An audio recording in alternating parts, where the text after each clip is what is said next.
भगवान, हम सबसे पहले ये जानना चाहते हैं कि इस संसार में लोग कहते हैं कि हमारा भाई है, हमारे बाप है, हमारे नात रिश्तेदार हैं, और उनके लिए लोग चोरी करते हैं, झूठ बोलते हैं, किसी को छल करते हैं, दगा देते हैं। तो क्या सच में वो लोग अपना है? कोई अर्थात जब से जीव यहाँ आया है तो ग्रंथि यानी गांठ खुली नहीं, तो वो सुखी हुआ नहीं। भगवान, ये जो मन है ये अपने आप भटकता है कि हम लोग भटकाते हैं?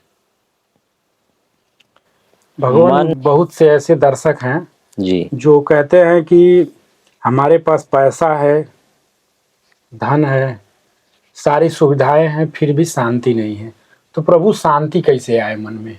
जैसे भगवान, हमने राधा राधा भजन किया तो राधा के लोक को चले जाएंगे, है ना? बिल्कुल भगवान। प्रभु, अब प्रश्न ये उठता है कि आत्मा आया कहाँ से है और इसको असल में जाना किस जगह है? अब वह इस ब्रह्मांड तक है,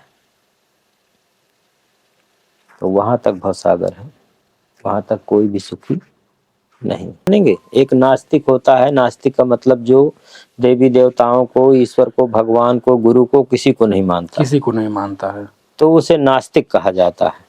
भगवान, तो कितने लोग कहते हैं ईश्वर साकार है, कितने लोग कहते हैं निराकार है, कुछ लोग कहते हैं साकार की भक्ति कीजिए, कुछ लोग कहते हैं निराकार की भक्ति कीजिए। ये है क्या? ना बिन पग चले सुनय बिन काना, कर बिन कर्म करय विधि नाना, आनन रहित सकल रस भोगी, और बिन बाणी बक्ता बड़ जोगी। भगवान, जय सीताराम। जय सीताराम।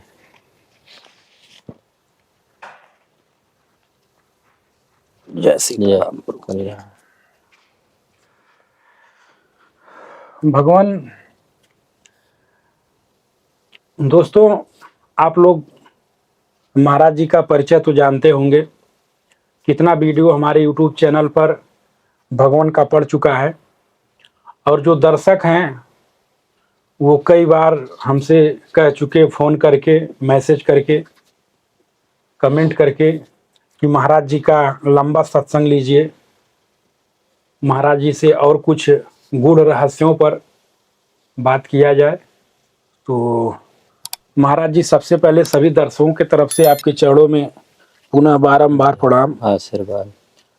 भगवान, हम सबसे पहले ये जानना चाहते हैं कि इस संसार में लोग कहते हैं कि हमारा भाई है, हमारे बाप है, हमारे नात रिश्तेदार हैं, और उनके लिए लोग चोरी करते हैं, झूठ बोलते हैं, किसी को छल करते हैं, दगा देते हैं। तो क्या सच में वो लोग अपना है? कोई अपना नहीं,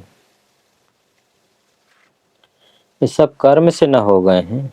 सब कुछ जितना भी होता है प्रारब्ध से आता है। कर्म के अनुसार जो है कोई आत्मा कहीं भी जन्म ले लेती है।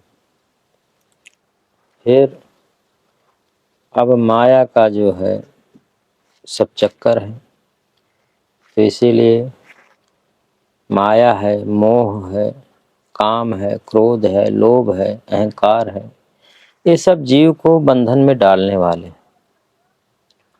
इसीलिए जो है, अब जैसे मोह है तो मोह के द्वारा वो बंधा हुआ, तो बस। तो प्रभु, अपना है कौन? कोई अपना नहीं है। अब आप मान रहे हो ना, जी जी। ये शरीर क्या अपना है? नहीं भगवान, ये भी नहीं है। तो वो स्वामी तुलसीदास जी ने कहा, तो जब से जीव भयउ संसारी, छूटी न ग्रंथि भयउ न सुखारी। अर्थात जब से जीव यहाँ आया है तो ग्रंथि यानी गांठ खुली नहीं, तो वो सुखी हुआ नहीं। फिर कहा है, जड़ चेतन गांठ पड़ गए, यद्यपि मृखा छूटति अति कठिन। जड़ ये शरीर है, चेतन आत्मा है, दोनों में गांठ पड़ गई है, तो वो खुलती है जब तक वो गांठ खुलेगी नहीं, उसका भेद किसी के पास नहीं होगा, तब तक वो सुखी नहीं होगा। खुलती है वो तो गुरु सदगुरु की कृपा से, उसमें भी बहुत तपस्या करके, ऐसे नहीं खुलेगी। तो उसको बताने वाले होंगे, जैसे जो ग्रंथि की बात कर रहे हैं गोस्वामी तुलसीदास, वो इतनी सहज तो नहीं है ना। कोई गुरु उसको बताएंगे, उसके विषय में जनाएंगे, उसका ज्ञान कराएंगे, तब वो खुलेगी, और वो भी तपस्या करके खुलेगी, ऐसे तो नहीं खुलेगी। और जहां वो खुल गई सोई सुखी हो गया। नहीं तो मोह कितना है अपने बॉडी से, बहुत है। अपने शरीर से ही मोह है सबसे पहला। बिल्कुल बिल्कुल। फिर और जाएंगे तो फिर अपने पत्नी से है, बच्चों से है, परिवारजनों से है, सभी से है। तो मोह का बंधन है। भगवान, ये जो मन है ये अपने आप भटकता है कि हम लोग भटकाते हैं? मन जो है ये मालिक है। क्या है? मालिक है ये संसार का। ये संसार को चलाने वाला है और सबके पास मौजूद है। इसकी विभूति तो देखो कि चाहे कोई भी जीव हो, छोटा हो बड़ा हो, सबके पास में है। किसी भी जीव को ये छोड़ा नहीं है। संग ही आता है, संग रहता है और संग ही ले जाता है। एक सेकंड के लिए ये जीव को छोड़ता नहीं। अब बंधन में बांध दिया है, बॉडी में बंधा हुआ है जीव, अब कहीं नहीं जा सकता, इसलिए बॉडी से निकल के भाग जाएगा। कहते ना मेरा मन चला गया था कहीं, तो चला भी जाएगा और फिर वापस आ जाएगा। और इतना सूक्ष्म है कि पता नहीं लगता कब मन गया और कब आया। तो ये मालिक है, ये सबको भ्रमित किए रहता है, सबको इधर उधर सारी व्यवस्था में, सांसारिक व्यवस्था में लगाए रहता है। भगवान, बहुत से ऐसे दर्शक हैं जी जो कहते हैं कि हमारे पास पैसा है, धन है, सारी सुविधाएं हैं, फिर भी शांति नहीं है। तो प्रभु, शांति कैसे आए मन में? शांति ऐसे थोड़ी आएगी। शांति जो है ना, कैसे आएगी, ये कोई युक्ति की बात है।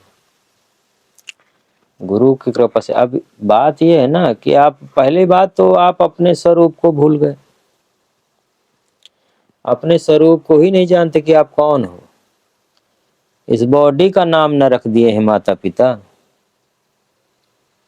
तो बॉडी की पहचान है कि ये फला है, पर इसके अंदर जो जीव है उसकी क्या पहचान है, उसका क्या नाम है? उसका भी तो कुछ नाम होगा। बिल्कुल प्रभु, इसका मार्ग भी होगा जानने का। हाँ, तो जब तक वो अपने स्वरूप को नहीं जानेगा, अपने आप को नहीं जानेगा, अपने नाम को नहीं जानेगा, नाम वही है। यहाँ जितने भी संत गुरु महात्मा लोग हैं, वो जो है बताते हैं कि आप जो है इन भगवान का नाम जपो। तो आप दूसरों का ना नाम जप रहे हैं, और निज नाम बिना मुक्ति नहीं। जब तक आपको अपना खुद का नहीं पता चलेगा, तब तक मुक्ति नहीं होगी। क्योंकि दूसरों का भजन करोगे, जैसे भगवान, हमने राधा राधा भजन किया तो राधा के लोक को चले जाएंगे, है ना। बिल्कुल। भगवान शिव का भजन किया तो भगवान शिव के लोक को चले जाएंगे। यानी जिन देवी देवता जिनकी हम आराधना करेंगे, हम उन्हीं के लोक को प्राप्त हो जाएंगे। तो जो इसके अंदर जीव है, इसका भी तो कोई शाश्वत स्थान होगा। शाश्वत का मतलब होता है अजर अमर अविनाशी, है ना, कभी नष्ट नहीं होता है। तो अब जब ये अविनाशी तत्व है, आत्मा जिसको कहते हैं, ये भी कभी नष्ट नहीं होता, तो इसका स्थान भी शाश्वत ही होगा। तो जब तक अपने शाश्वत परम धाम को नहीं जाएगा, जहाँ से आया है वहाँ नहीं जाएगा, तो इन लोकों में, सारे लोकों में उसको भटकना ही है। तो प्रभु अब प्रश्न ये उठता है कि आत्मा आया कहाँ से है और इसको असल में जाना किस जगह है। अब वही सारे ब्रेकर हैं। पहली बात तो हर जगह रोक लगी हुई है। बिना किराया दिए आप कहीं से निकल के जा नहीं सकते, किसी भी लोक से आप निकल के नहीं जा सकते। पहले उनकी आपको रिसर्च करनी होगी, उनकी भक्ति करनी होगी, इसके बाद फिर जाएंगे। कहाँ तक भवसागर है ये भी जानना होगा। भाव माने होता है दुख, तो दुख का सागर कहाँ तक है ये भी जानना होगा। तो भवसागर से पहले आप निकल जाइए। ये जितने लोग पर लोग आ रहे हैं, जितने लोग जान रहे हैं, ये सब भवसागर के अंदर आते हैं। यहाँ तक कि जहाँ तक निराकार ब्रह्म जिसको मन कहते हैं, इसकी सृष्टि जहाँ तक है वहाँ तक भवसागर है। इसने किसी को अपनी सृष्टि में सुखी नहीं रखा है। और इसकी सृष्टि जो है 21 ब्रह्मांड तक है, तो वहां तक भवसागर है, वहां तक कोई भी सुखी नहीं। अब वहां से निकलना होगा। अब ये जैसे हम कोई चीज आपको शेयर भी करें, बताए भी, तो उसका कोई मतलब, क्योंकि जाने में और बताने में दोनों में बड़ा अंतर है। क्योंकि जब आप प्रैक्टिकल करके किसी चीज का अनुभूति करेंगे वो आपका ठोस ज्ञान होगा। और कोई चीज को मैं बता रहा हूं तो मैं सिर्फ बता रहा हूं, पहुंचा नहीं रहा हूं, है ना। तो बातों से कभी किसी की मुक्ति नहीं होगी।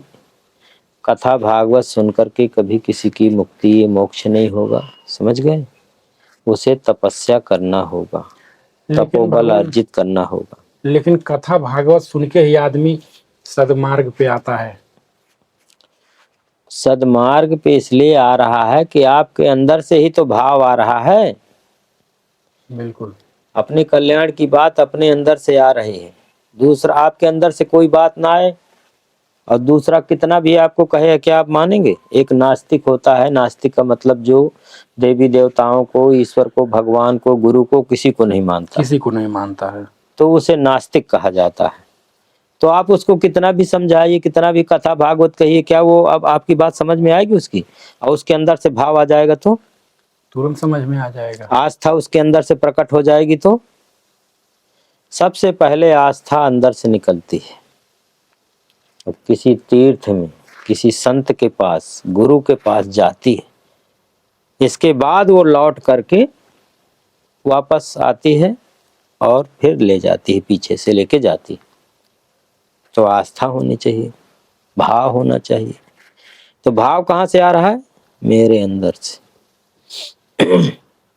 तो भाव कुभाव दोनों ही अंदर से आते हैं, ये नहीं है। तो जो सत्य भाव होता है वो आत्मा से आता है, जो कुभाव आता है वो हमेशा मन से आता है। क्योंकि मन कुभाव में लगाता है और आत्मा भाव में लगाता है, क्योंकि आत्मा ही अपने कल्याण को चाहता है, मोक्ष को चाहता है, शांति को चाहता है। मन तो विलासता में हमेशा लगाता है, जन्म जन्मों से ये लगा रहा है विलासता में, संसार में लगा रहा, तमाम इस लोक में, पद प्रतिष्ठा में, धन दौलत में, इसी में लगा रहा। तो उसी का अभ्यास है, उसी में लगाए रहता है। कभी भी इसने जो है, और भक्ति भी कराएगा तो झूठी मूठी कराएगा। इन्हीं लोगों की करते रहिए आप, पूजा पाठ करते रहिए और देवी देवताओं की आराधना करते रहिए। ऐसे जहां से आपको मुक्त नहीं होना है, बस मोक्ष नहीं देता ये। मोक्ष तो स्वयं परमात्मा, गुरु, सदगुरु वो करवाते हैं, ये नहीं करवाता कभी भी। इस मन को भी भक्ति में लगा देंगे, क्योंकि मोक्ष और बंधन का कारण मन ही है। ये चाहेगा तो बंधन में डाल देगा और भक्ति में लग गया तो मोक्ष करा देगा। दोनों ही बात है, पर ये ज्यादातर बंधन में ही डालता है, क्योंकि अभ्यास उसी का है। और किसी गुरु की शरण में आ गया और ये इसको उन्होंने निर्मल बना दिया भक्ति करवा के, अपना तपोबल दे करके, तो फिर ये भक्ति में लग जाता।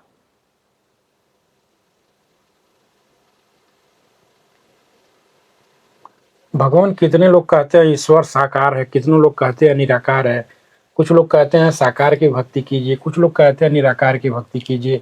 ये है क्या? ना किसी को निराकार का ज्ञान है, ना किसी को साकार का ज्ञान है। जब आपको निराकार का ज्ञान हो जाएगा तो फिर आप उस पे शांत हो जाएंगे। ज्ञान का मतलब अनुभव हो जाएगा, और साकार का ज्ञान हो जाएगा तब भी आप शांत हो जाएंगे, क्योंकि आपको अनुभव हो गया ना, आप जान गए, फिर बातें नहीं रहेंगी। जो न निराकार को जानते हैं न साकार को जानते हैं, वो बकवास कर रहे हैं। अब जैसे मंदिर में मूर्तियां रखी हैं, तो पत्थरों की पूजा कर रहा हूं, कह रहा सगुण रूप भक्ति कर रहा हूं, साकार की हम भक्ति कर रहे हैं, तो कहां जान रहा है साकार को? परमात्मा निराकार तो है ही है। निराकार इसलिए है कि उसका कोई भी आकार नहीं, उसका कुछ रता पता नहीं, दिखाई नहीं देता, सुनाई नहीं देता, अनुभव में नहीं है, तो निराकार है। आप भक्ति करोगे तो निराकार की ही तो करोगे। अब वो शक्ति जब प्रकट हो जाएगी, पहले तो आपको कुछ भी पता नहीं था, आपको भेद मिला, कहीं से आपने भक्ति किया, तो जब शक्ति प्रकट हो गई, सगुण हो गया, साकार हो गया, आपके सामने आ गया, वो प्रकट हो गया।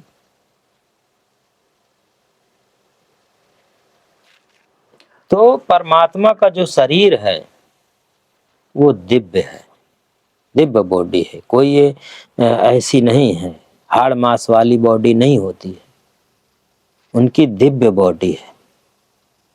तो वो प्रकट हो जाते हैं, अपने भक्त को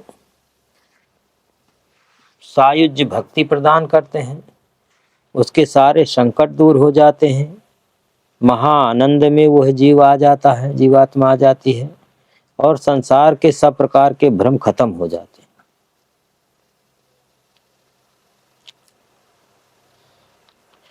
और रही बात निराकार की भक्ति है, तो निराकार ब्रह्म जो है, तो वेदों में सबसे ज्यादा उन्हीं का वर्णन है, निराकार ब्रह्म की ही भक्ति है।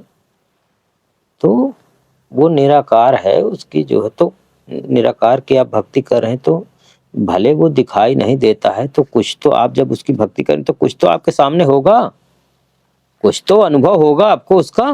बिल्कुल। तो उसके अनुभव होंगे, या वो अपना शब्द प्रकट करता है, तो जब उनका शब्द प्रकट हो जाएगा तब भी आपको पता चल जाएगा, या उससे निरंतर आपको करंट मिल रहा है तब भी आपको अनुभव हो रहा है ना, ऊर्जा मिल रही है, आपके जो है अंतःकरण की शुद्धि हो रही है। तो निराकार का आपको जो है वो है। निराकार इसलिए उसको कहा जाता है कि कभी किसी को दर्शन नहीं देता है। लेकिन दर्शन नहीं देता तो इसका मतलब ये नहीं कि वो किसी से, मतलब कोई उसकी भक्ति करेगा तो वो कुछ नहीं देगा, सब कुछ उसी के लिए। गोस्वामी तुलसीदास जी ने रामायण में लिखा है, बिन पग चले सुनय बिन काना, कर बिन कर्म करय विधि नाना, आनन रहित सकल रस भोगी, और बिन बाणी बक्ता बड़ जोगी। बिना पैरों के चलता है, पैर नहीं, निराकार है, करता सभी कार्य है, बिना कानों के सुनता है, बिना हाथों के करता है, आनंद माने जिह्वा, बिना जिह्वा के सभी रसों का भोग भी करता है,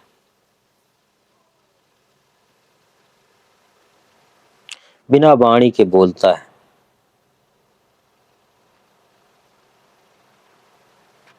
तो सारे काम वो कर रहा है, बस इतना है कि वो निराकार है।